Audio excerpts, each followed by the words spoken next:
And the title of the khutbah is, A Night Even Better Than Laylatul Qadr. Some people messaged me and said, Shaykh, is this clickbait? I said, no, it's not clickbait, it's an actual hadith. And I'll say that there are multiple narrations, all of whom are traced to the companions of the Prophet ﷺ, about acts of worship that continue after Ramadan in which you can realize the reward, and I'll talk about those another time, bi'idhnillahi ta'ala. But a night better than Laylatul Qadr, something actually better than Laylatul Qadr. And it's an authentic hadith that's narrated by Al-Hakim, and Al-Bayhaqi and others have considered it to be authentic. Imam An-Nasa'i, Abdullah ibn Umar radiallahu ta'ala anhuma narrates that the Prophet sallallahu alaihi wasallam said to the companions, "Ala unabbi'ukum bi laylatin afdala min laylatil qadr." Shall I not tell you about a night that is greater than Laylatul Qadr, that is even greater than the night of power? So obviously, the Sahaba, knowing the value of the greatest night of the year, Laylatul Qadri khayrun min alfi shahr, better than an entire lifetime of good deeds. What is it, O Messenger of Allah? The Prophet sallallahu alaihi wasallam said, "Harisun harasa fi ardi khawfin la'allahu an la yarji'a ila ahlihi."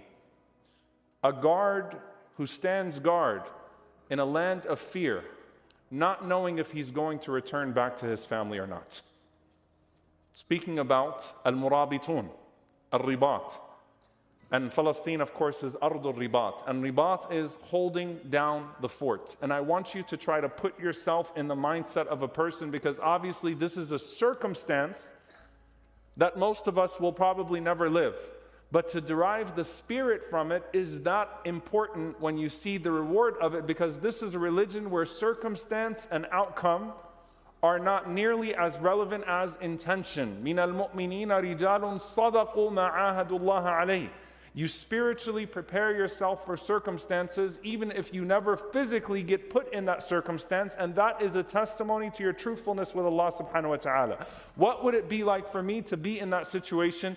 Would I be willing? What would I tell myself? Would the reward be worth it? If a time came, because if you were to talk to some of the brothers, and I'm just giving one example of this hadith that came to life, if you were to speak to some of these brothers and sisters before October of last year, they would have never thought they'd be stepping into a genocide today, and they've had to make certain calculations in their mind, and their families have had to make certain calculations.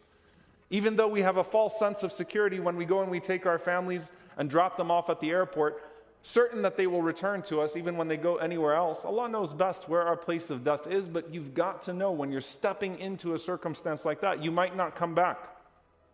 So it's not about the actual circumstance, it's about the spiritual preparation, the intention, understanding where that comes from. I want you to imagine walking out to a place where you are anticipating the enemy attacking. Put yourself back in Khandaq, put yourself back in Uhud, put yourself back in Badr, the night before. You have to go out there and you have to stand there. And from your direction, it is anticipated that at any moment in the night, something can happen. Think about Ali radiallahu ta'ala anhu sleeping in the bed of the Prophet sallallahu alaihi wasallam when the Prophet sallallahu alaihi wasallam had already migrated, and there was an assassination attempt that was anticipated for the Prophet ﷺ that night, and Ali radiallahu anhu sleeps alone in that house, in that bed, knowing that that night there are certainly going to be men with spears over him, and he still does it. Not only that, he gets some of the best sleep of his life because of his certainty in Allah subhanahu wa ta'ala. What type of a spiritual engineering is necessary to be able to be in that type of a situation? And what type of a calculation do you have to make? And when you make that calculation, what type of contentment do you realize that you did not even know was possible for yourself? Because one of the conversations that I was able to have with the brothers who came back, he said, SubhanAllah, this elevated my spirituality in a way that no Ramadan, no Laylatul Qadr, no Hajj, no Umrah ever has. This elevated my spirituality. This brought me to a place that I didn't know in my relationship with Allah subhanahu wa ta'ala. Because think about that. Imagine being that person. You know that you are voluntarily stepping into a place where that might be it.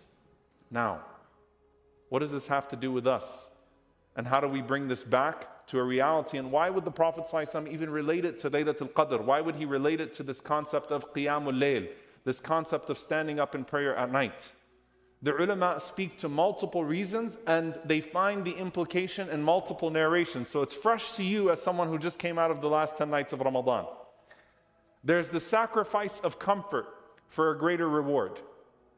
There is the realization of something greater than your material life.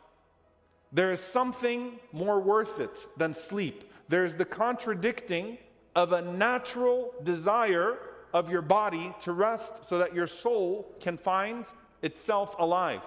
You're doing certain things that contradict your physical nature for a higher spiritual goal. Sacrificing for the sake of Allah subhanahu wa ta'ala. And the Prophet ﷺ put these two things together in multiple narrations. And so the next group of people I want you to think about are implied in this hadith from the Prophet ﷺ as well, the famous hadith of the Messenger alayhi salatu wassalam from Ibn Abbas radiallahu ta'ala anhuma, عَيْنَانِ لَا تَمَسُّهُمَ النَّارِ, two eyes that will not be touched by the fire. Two eyes that will not be touched by the fire. And he said sallallahu alayhi wasallam, عَيْنٌ بَكَتْ مِنْ خَشْيَةِ اللَّهِ, an eye that shed tears in awe of its Lord. An eye that shed tears in awe of its Lord. And how many of those eyes were shedding tears in those last 10 nights? May Allah subhanahu wa ta'ala protect us from dry eyes and hard hearts. Allahumma ameen. How many of those eyes were shedding tears in these last 10 nights?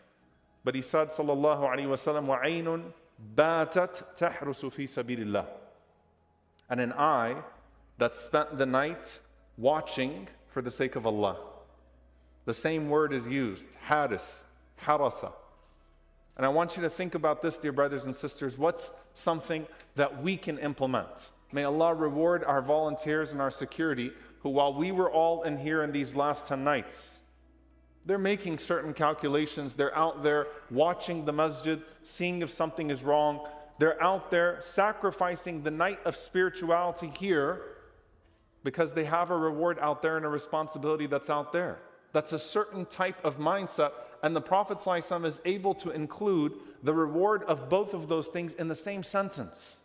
One eye is looking down and shedding tears.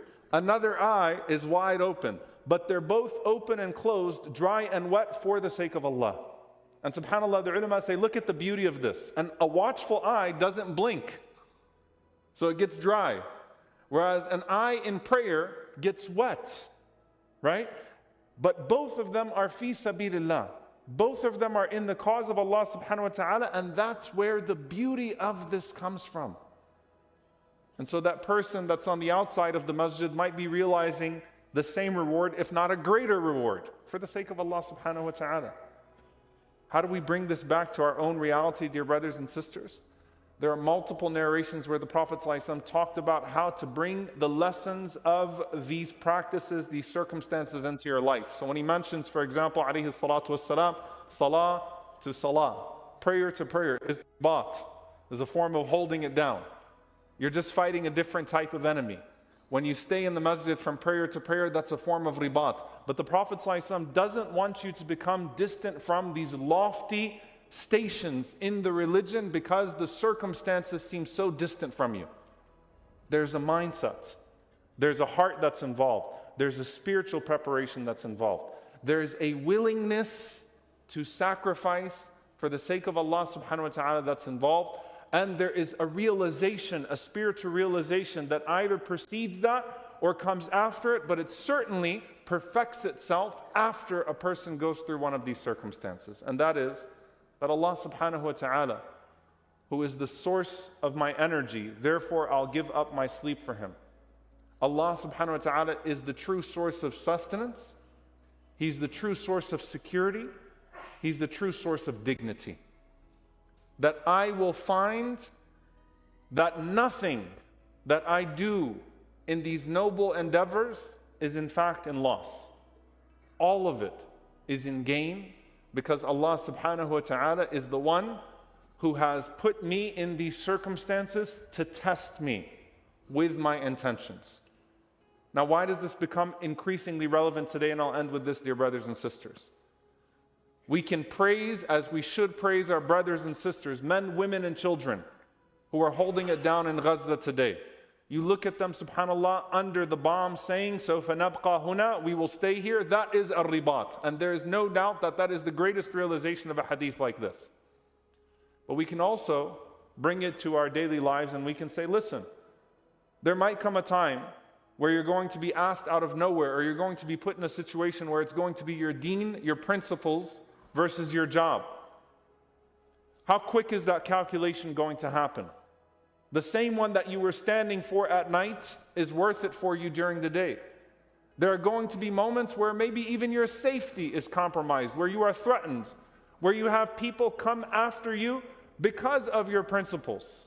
Right now, there is nothing more dangerous in the vocation of activism than to be pro-Palestinian, right? That means that every single element of you is suddenly being targeted, subhanAllah, and it's, where is this coming from? But I want you to understand that the true realizations that are to come out of Ramadan and the true reward that is to be anticipated is from you realizing the priorities of your existence and then proportionately allocating your energy towards that and having that conviction in your head and that conviction in your heart that Allah is the source of my sustenance, Allah is the source of my security, Allah is the source of my dignity. And if I'm put in a situation where I have to make that call, I'm not going to hesitate.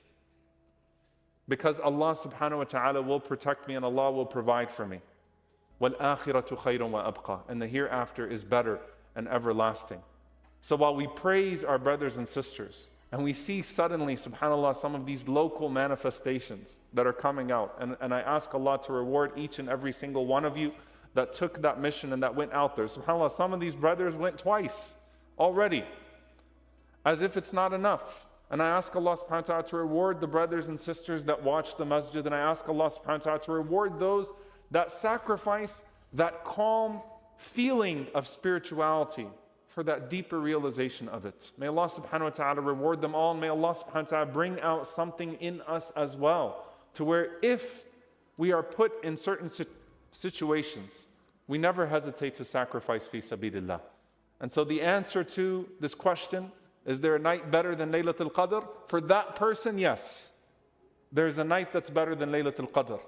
And the last thing that I'll end with, dear brothers and sisters, here is for you and I, the night that Allah subhanahu wa ta'ala looks towards you and sees your sincerity. The night that Allah subhanahu wa ta'ala looks towards you and sees you repenting. The night that Allah subhanahu wa ta'ala looks towards you and sees a change in you could be the greatest night in your life, even if it's not a night in Ramadan, even if it's an average night for everybody else around you. It's the day and the night that you turn your heart towards Allah subhanahu wa ta'ala in a certain way and you say, Ya Allah, nothing is worth losing your pleasure. Ya Allah, everything is worth risking to gain your pleasure.